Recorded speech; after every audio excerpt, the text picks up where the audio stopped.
할렐루야. 한 주간도 평안하셨기를 축복합니다. 우리는 아직도 이 코로나19로 인한 어려움 가운데 있습니다. 좀 잠잠해졌나 했었는데 다시 이제 조금씩 확진자가 생겨나면서 또 뭐 군포에도 이렇게 확진자가 생겨나면서 우리 마음을 좀 다시 불안케 하고 있는 것 같습니다. 이 2월쯤에 처음 이 코로나 사태가 시작됐을 때는 좀 있다가 잠잠해지겠지 이렇게 생각을 했었는데요. 정말 이렇게까지 큰 일이 될 줄은 전혀 몰랐습니다. 그것도 이것이 우리나라뿐만이 아니라 전 세계적으로 이런 일이 생길 것이라고는 정말 상상도 할 수 없었습니다. 이렇게 이 코로나라는 그 질병으로 인해서 우리가 이 커다란 변화를 겪다 보니까 요즘 해외나 국내 뉴스에서 이런 말을 하더라고요. 코로니얼 세대라고 여러분 혹시 들어보셨습니까? 이제 앞으로 어떤 세대를 구분을 할 때 이 코로나를 겪은 세대 그리고 이 코로나를 겪지 못한 세대로 나뉠 것이라는 이야기입니다. 그래서 이 코로나19가 종식이 되더라도 우리 시대가 이전의 삶으로 다시 돌아가는 것이 아니라 이전과는 전혀 다른 세대, 코로니얼 세대로 변화된 사회를 살아갈 것이라는 이제 이야기들입니다. 지금 이 정도로 이 코로나 사태가 사회 많은 영역들을 바꿔가고 있습니다. 그래서 이제 저희 목회자들, 저희 목사님들과 이렇게 같이 식사를 하면서 이런 변화에 대해서 이렇게 이야기하다가 나온 주제가 있었는데 바로 이 가정에 대한 변화였습니다. 이 코로나 이후로부터 가족이 함께 보내는 시간이 늘게 되면서 가정 안에서도 여러 가지 이제 변화들이 생겨났다는 겁니다. 어떤 면에서 걱정스러운 변화가 있는 것은 가정 안에서 다툼이 많아졌다라고 합니다.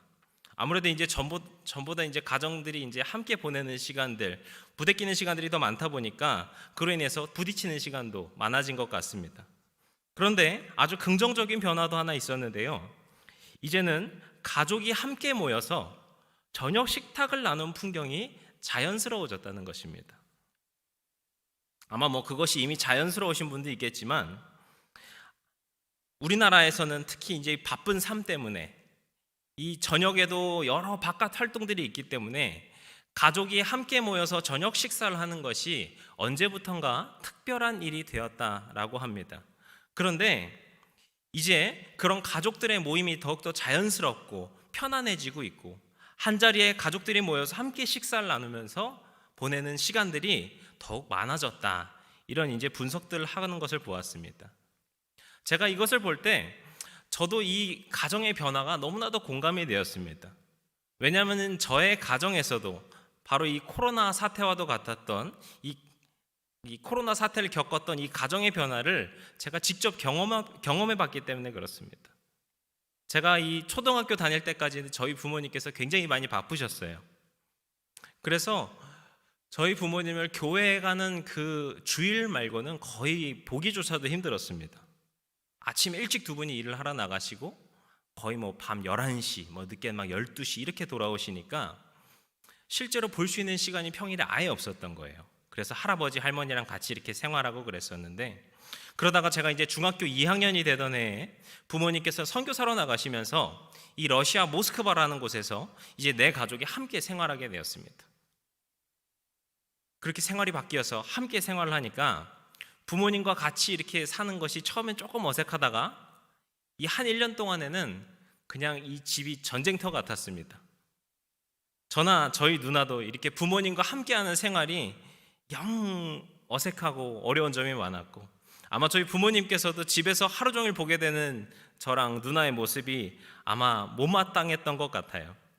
그래서 지금 뭐 누나나 이렇게 저희 부모님이랑도 이야기를 해보면은 이 러시아에서 처음 1년은 정말 전쟁 같은 시간이었어 이렇게 생각을 하곤 합니다. 그런데요, 지금 아직까지도 저에게 따뜻하게 기억이 남는 곳이 있는데 그곳이 바로 식탁입니다.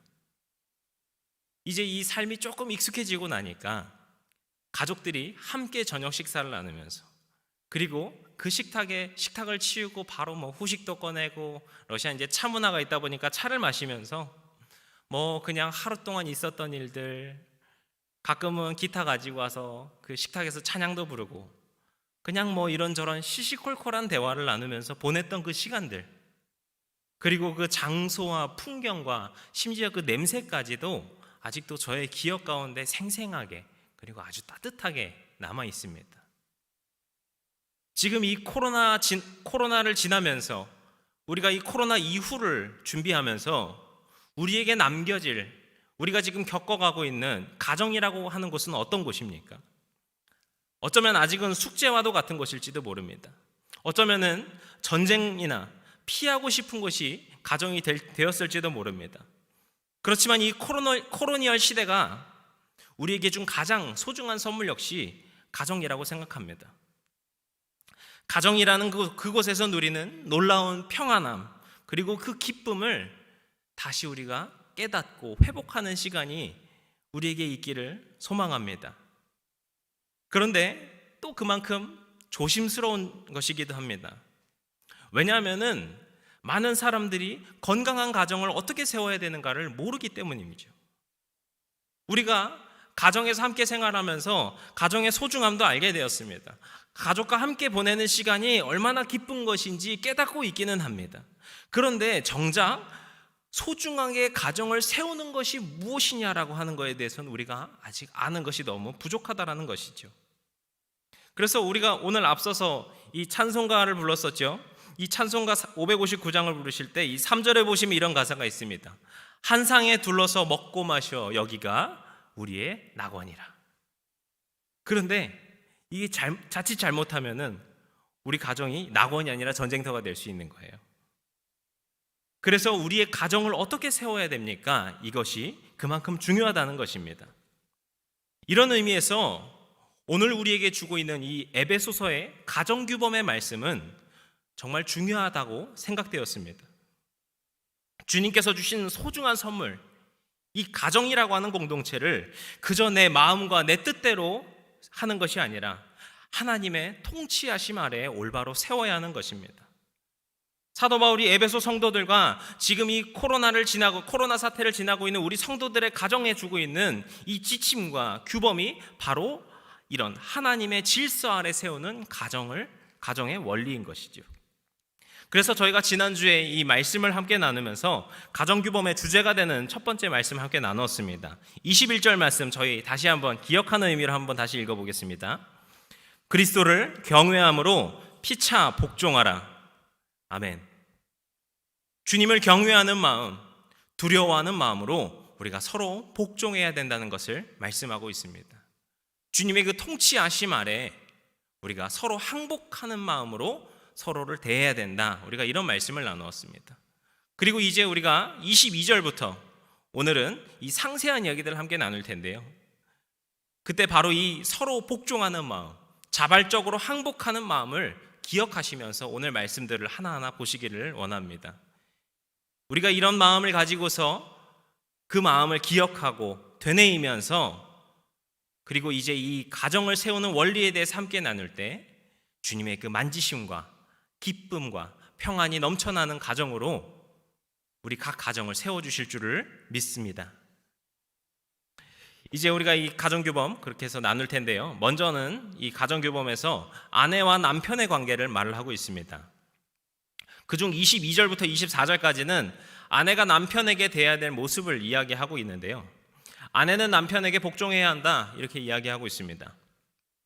이 복종하다라는 말은 지난주에도 나누고 방금도 저희가 이야기한 것처럼 자발적인 항복의 마음이다. 저희가 이야기 나눴습니다. 어떤 질서 아래에 우리가 그 통치하심 아래에 들어가는 마음이다 이야기했습니다.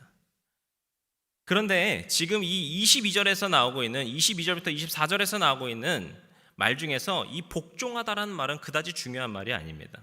물론 중요한 말이긴 한데 이보다 조금 더 중요한 말씀이 있었는데요. 그것이 무엇인가 하니까 복종하기를 죽게 하듯 하라입니다. 이 죽게 하듯 하라는 말이 무슨 말입니까? 우리가 단순하게 생각해 보면은요, 남편을 주님 대하듯이 우리가 더욱 잘해야 되는구나 이렇게 생각하실 수 있거든요. 그런데 이 말씀을 잘 생각해 보시면은요, 이 말씀은 오히려 남편에게 굉장히 부담되는 말이에요. 왜냐하면 남편은 주님의 모습과도 같을 것이라는 그 전제를 하고 있는 것이죠. 그래서 저는 이 말씀을 볼 때, 말씀을 묵상할 때, 역시 남편은 아내는 남편에게 복종해야 되는 거지, 이런 생각을 하는 것이 아니라, 막 이러면서 한숨이 막 나오더라고요. 이 내용이 이제 25절부터 나오는 남편의 역할에서 이제 확실하게 나타납니다. 25절 말씀 저희 함께 읽겠습니다. 남편들아, 아내 사랑하기를 그리스도께서 교회를 사랑하시고 그 교회를 위하여 자신을 주심같이 하라. 아멘. 제가 지금 괜히 한숨 쉬는 이야기가 아니죠.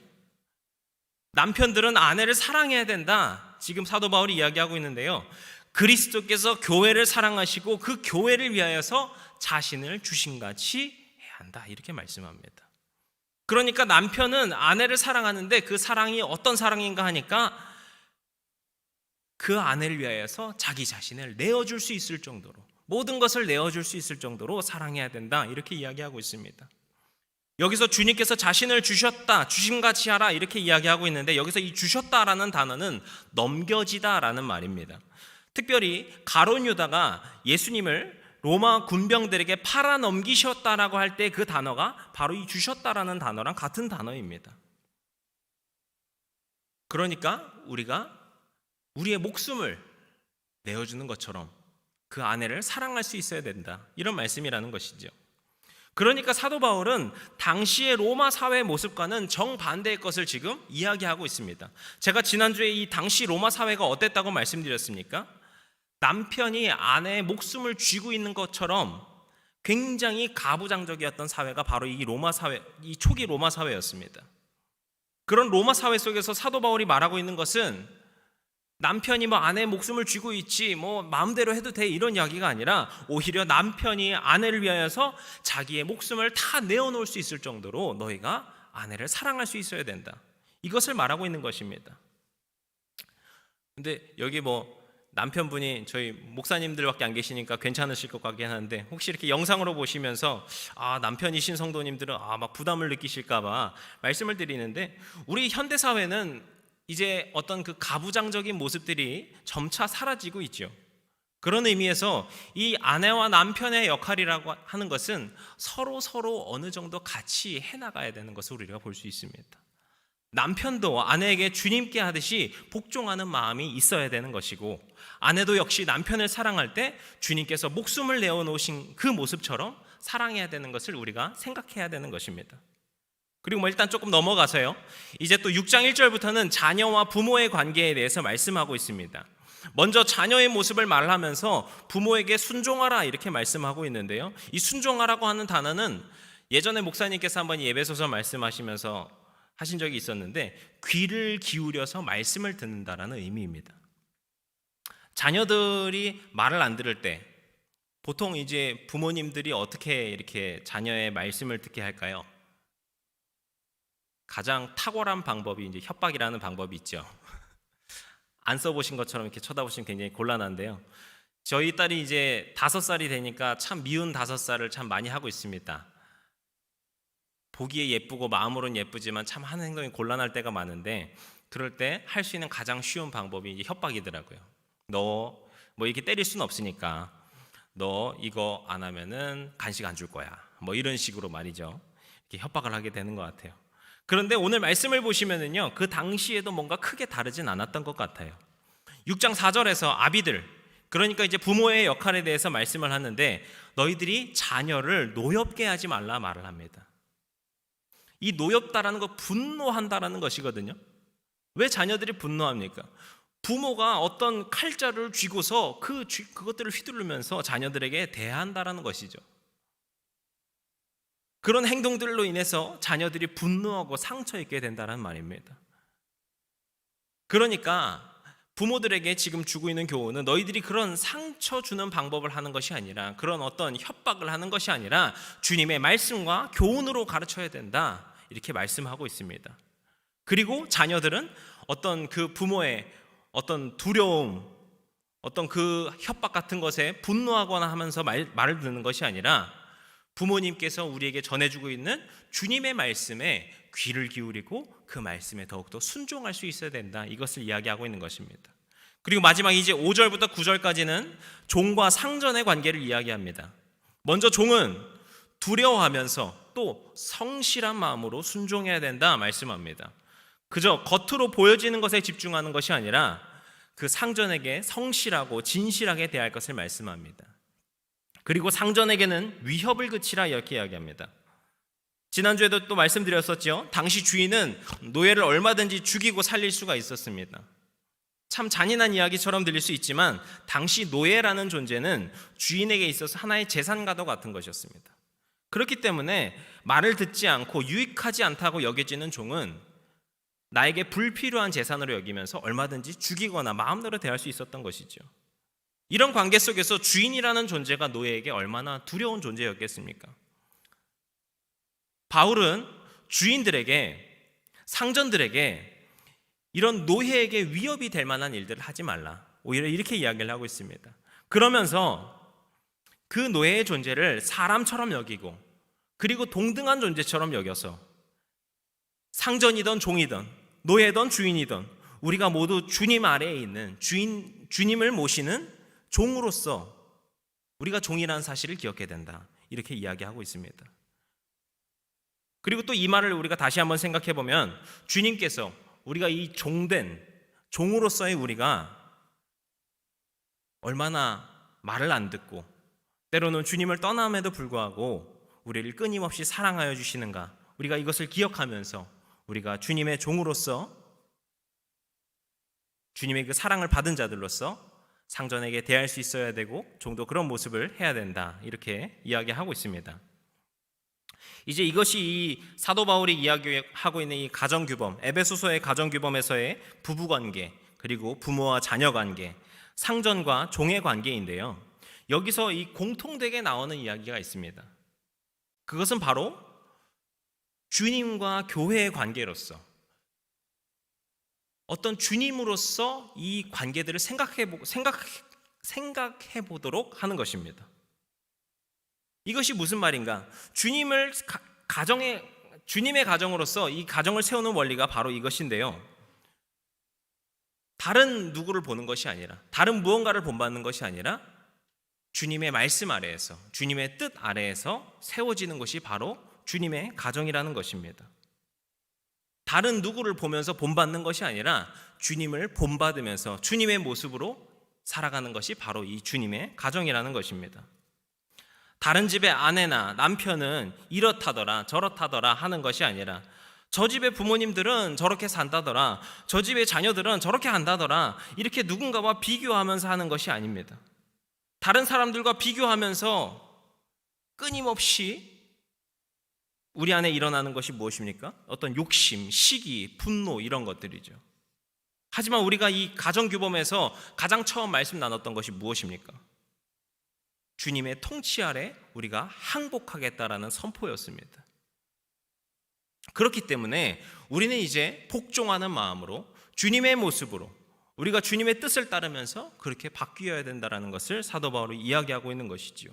부부는 서로 복종해야 됩니다. 사랑하고 그렇게 살도록 날마다 노력해야 됩니다. 그 복종과 사랑은 바로 주님께서 보여주신 그 사랑의 모습이고, 그 사랑 아래 우리가 복종해야 된다는 것입니다. 자기 목숨을 내어주시고 넘겨주시면서까지 우리를 사랑하신 그 사랑으로 부부간에 서로 사랑하며 항복해야 되는 것입니다. 부모와 자녀는 주님의 교훈과 말씀 아래 귀 기울일 줄 알아야 됩니다. 주님의 뜻 아래에서 양육되어야 하는 것입니다. 그리고 자녀는 그 주님의 말씀에 귀 기울이며 부모의 말씀에 순종하며 따라야 되는 것이죠. 종과 상전은 주님께서 우리를 사랑으로 다스려 주신 그 모습을 기억하며 서로 섬기고 돌보고 노력해야 된다는 것을 이야기하는 것입니다. 그렇게 우리 주님의 가정 곳곳에서도 바로 주님의 사랑의 흔적들이 나타나야 된다는 것입니다. 주님의 모습으로 우리 가정이 세워져야 된다는 것이죠. 그리스도의 가정은 바로 작은 교회로서, 주님의 몸으로서 세워져야 되는 것입니다. 그것이 바로 주님의 가정으로 세우는 원리인 것입니다. 그런데 우리가 여기까지 쭉 보고 나서 또 한 가지 문제가 될 수 있는 것이 있는데, 그렇다면 어떻게 하는 것이 주님의 모습으로 사는 것인가가 우리가 헷갈린다는 것이죠. 그래서 오늘 말씀에서는 주님의 모습으로 사는 그 중요한 원리가 또 하나가 나옵니다. 그 말씀이 28절에서부터 나오는 말씀인데요, 여기서는 부부의 관계로서 행할 모습으로 나오지만 이것이 딱 부부의 관계로만 보기보다는 전체적인 가정의 원리로서 보는 것이 좋습니다. 우리 28절 말씀인데 저희 함께 읽어보겠습니다. 28절입니다. 이와 같이 남편들도 자기 아내 사랑하기를 자기 자신과 같이 할지니 자기 아내를 사랑하는 자는 자기를 사랑하는 것이라. 남편이 아내를 사랑하는 것, 우리가 가정 안에서 부모와 자녀와 상전과 종과 우리 모두가 서로 사랑해야 되는 그 이유가 무엇입니까? 그것이 바로 자기 자신을 사랑하는 것과 같다. 우리가 자기의 몸을 아끼고 자기 자신을 사랑하는 것처럼 상대를 사랑해야 된다, 이렇게 이야기하고 있습니다.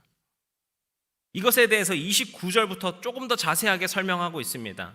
29절에서는 누구든지 자기 육체를 미워하지 않는다, 이렇게 이야기하면서 오히려 자기 육체를 양육하고 보호한다, 그리고 그것이 마치 그리스도께서 교회에게 하신 것 같이 한다, 이렇게 이야기합니다. 여기서 양육이라는 말이 나오는데 이 양육이라는 말은 장성할 때까지, 아주 건장하게 성장할 때까지 키운다라는 의미입니다. 그리고 여기서 보호라는 말이 나오는데 이 보호라는 말의 원래 뜻은 알을 품다라는 뜻이에요. 그러니까 닭이 알을 품듯이 아주 조심스럽게 소중하게 여기는 모습을 이 보호하다라는 말입니다. 사람이 자기 자신의 몸을 얼마나 소중하게 다룹니까? 우리가 손톱 밑에 가시 하나만 박혀도 그것이 얼마나 아픈지가 몰라요. 자기의 몸을 우리가 아끼고 사랑하는 것처럼 우리가 상대를, 우리 가정을 아끼고 보호하고 사랑해야 된다는 것을 이야기하고 있는 것입니다. 그리고 30절에서 이 모든 것을 정리하면서 이야기합니다. 30절에서 이렇게 말씀하죠. 우리는 그 몸의 지체임이라. 전에도 이 에베소서 말씀을 나누면서 교회가 한 몸이라는 말씀을 저희가 함께 나눈 적이 있었죠. 한 몸이라는 것이 무슨 말입니까? 상대의 아픔, 그 누군가의 아픔이 단순히 그 사람의 아픔이 아니라 나의 아픔이 되는 겁니다. 그 사람이 기쁜 일이 있을 때 그냥 너는 그랬구나 하고 끝나는 것이 아니라 그 사람의 기쁨이 나의 기쁨이 되는 거예요. 왜냐? 우리는 한 몸이니까. 나 자신을 양육하고 보호하는 그 마음처럼 내 가족을 소중하고 조심스럽게 여기고 그 아픔과 기쁨과 그 모든 것을 나의 것처럼 여기는 것이 바로 주님의 가정이라는 것이죠. 내가 가정에서 복종하는 마음으로 살겠다고, 주님의 사랑으로 사랑하겠다라고 할 때 그 다짐은 나의 배우자의 혹은 나의 자녀의 아픔과 기쁨, 그 모든 것에 공감하고 함께 참여한다라는 것입니다. 그 유기성 목사님이 있죠. 제가 그 유기성 목사님의 이제 일화를 한번 들은 적이 있었는데, 본인의 일화는 아니고 본인이 이제 상담하시는 일화였는데 제가 설교에서 들었는지 집회에서 들었는지 확실하게 이제 기억은 잘 안 나더라고요. 근데 어느 한 부부에 대해서 이야기를 하는데 한 결혼한 20주년이었던 것 같아요. 결혼 20주년 기념으로 남편이 아내에게 당신 뭐 필요한 게 있어라고 물어보는데 아내가 이런 부탁을 했다고 합니다. 1시간 동안 내가 말하는 거에 아무런 토도 달지 말고 그냥 나 말하는 거 듣기만 해줘. 그래서 뭐 그걸 뭐 저기 어려운 거라고 내가 해주지 해가지고 했다고 해요. 그런데 이게 듣다 보니까 이 남편이 욱 하는 거예요. 그건 그게 아니었는데 막 이러면서 이런 말들이 나오고 싶은데 그때마다 아내가 여보 1시간 동안 들어주기로 했지? 그러면서 계속해서 1시간 동안 이야기를 했다고 해요. 그래서 처음에는 이 남편이 막 듣다 보니까 욱하기도 하고 뭐 그러다가 이걸 1시간째 계속 듣다 보니까 어느새 이제 이 아내의 주름이 보이기 시작하고 그 아내의 모습을 보게 되면서 눈물이 나더라는 겁니다. 이제 그러면서 펑펑 울었다라는 이제 그런 일을 이제 이야기를 해주셨었는데요. 갑자기 그 남편은 왜 눈물이 났을까요? 왜 그렇게 펑펑 울게 되었을까요? 그 아내의 말을 1시간 동안 듣던 그 순간, 하지만 그 어느 순간에 이 남편에게 아내의 마음을 공감하는 마음이 생겨나기 시작한 겁니다. 우리는 남편과 아내, 부모와 자녀, 종과 상전이라는 이 모든 관계 속에서 그 상대방의 생각에 온전하게 귀를 기울이고 공감하고 배려하는 마음이 있어야 하는 것이죠. 그것이 바로 나의 배우자를, 나의 자녀를, 나의 부모를 내 몸과 같이 사랑하는 것인 줄로 믿습니다. 그리고 그것이 바로 우리 주님께서 우리에게 베풀어 주신 사랑이라고 믿습니다. 이재철 목사님이 계시는데 그분이 새신자반이라는 책을 쓰셨는데 그 새신자반에서 주님의 사랑을 아주 잘 설명하고 있어요. 여기서 이 목사님은 예수님에 대해서 이렇게 설명하십니다. 예수님께서는 참 신이시다. 전능자이시고 하늘의 주님이시다. 그런데 그분께서는 또한 이 땅에 오셔서 배도 고프셨고 잠잘 곳도 없으셨고 배신도 당하셨고 갖은 고난도 당하셨고 슬픔과 지옥도 겪으셨고 죽음까지도 경험하셨다는 겁니다. 우리 주님께서는 참 신으로서, 참 주님으로서 계셨지만 이 땅에 누구보다도 낮은 자리에 오셔서 누구보다도 비참한 자리에 가심으로써 주님께서는 우리 인간의 그 모든 희노애락의 그 삶을 다 겪으셨기 때문에 우리 한 사람 한 사람의 마음을 누구보다도 잘 이해하시고 공감하시는 분이라는 겁니다. 나의 가족의 일을 내 일과 같이 여기고 내 몸과 같이 여기는 마음은 바로 우리가 주님의 마음으로 사랑하는 그 사랑이 되는 줄로 믿습니다. 비록 우리가 상대의 마음을 다 이해하기는 어려울 것입니다. 하지만 우리가 그 끊임없이 이해하고 공감하려고 하는 그 노력 가운데에서 우리 가정이 주님의 가정으로 변화되는 힘이 생겨나는 줄로 믿습니다. 그리고 그런 모습을 통하여서 우리 주님께서는 우리 가정을 믿음의 가정으로 쌓아나가시고 세워가실 줄로 믿습니다. 사랑하는 성도 여러분, 우리가 이 코로니얼 세대로서 이 코로나 시대를 지나면서 이 포스트 코로나를 고민하면서 우리가 이 가정 안에서 걱정하거나 힘들어하거나 다투거나 하는 것을 넘어서서 우리 주님께서 주의 가정을 아름답게 세우도록 도와주시는 이 기회의 시간으로 여기시고 살아가시기를 축복합니다. 그렇게 우리 가정 안에서 내 몸과 같이 서로 사랑하며 공감하고 배려하며 복종하는 마음으로 서로 섬기는 주님의 그 놀라운 믿음의 가정으로서 변화되시는 축복의 시간이 되시기를 주님의 이름으로 간절하게 축복합니다. 기도하시겠습니다.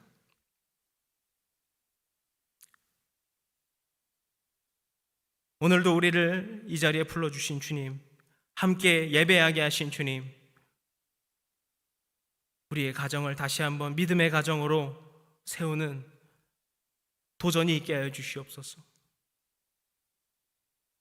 우리가 이 코로나 시대를 지나면서 다시 한번 우리 가정에 대해서 생각해보고 우리가 이 가정의 소중함을 기억하면서 주님의 가정으로 믿음의 가정으로 아름답게 세워나갈 수 있는 그 모든 순간들이 되도록 도와주시옵소서. 우리가 오늘 말씀으로 나눈 것처럼 우리가 서로를 위하여서 더욱 희생하고 공감하고 배려하고 내 몸과 같이 사랑하는 그 마음들 하나하나를 통하여서 우리 가정이 놀라운 주님의 가정으로 세워질 줄로 믿습니다.